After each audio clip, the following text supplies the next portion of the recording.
Defendants in the West Texas A&M University drag show lawsuit responded to allegations brought forward by plaintiffs and filed motions to dismiss the overall lawsuit.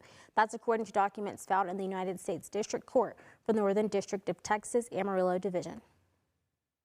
WTAMU President Walter Wendler, along with WT's Vice President of Student Affairs Christopher Thomas, Texas A&M University System Chancellor John Sharp, and TAMU Board of Regents filed motions to dismiss the overall lawsuit.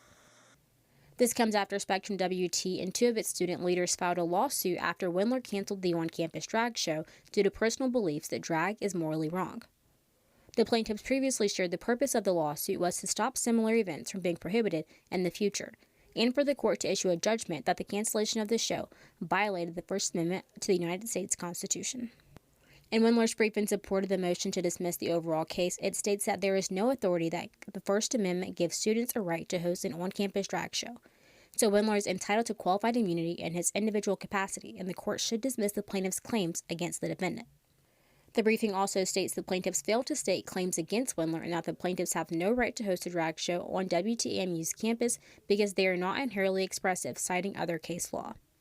The reason for dismissal in the motion states that universities may prohibit lewd conduct in speech and that drag shows can be non-communicative lewd conduct, as lewd speech and conduct on campus are not protected by the First Amendment, and for those reasons, the lawsuit should be dismissed.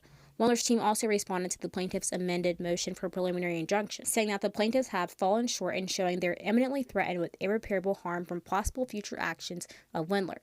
Wendler's team says by allowing the injunction, it short-circuits the administrative process of state universities. According to additional motions to dismiss from other defendants in the case, including Sharp and the Texas A&M System Board of Regents, they expressed similar arguments presented by Wendler's team, stating the plaintiffs lack standing, the claims are not ripe, and the cause of action is barred by sovereign immunity.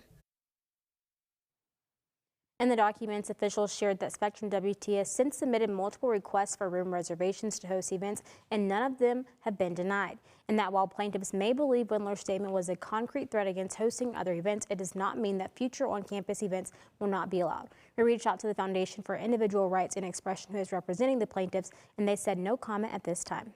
For more details on the motion to dismiss the overall lawsuit and preliminary injunction, head over to myhighplains.com.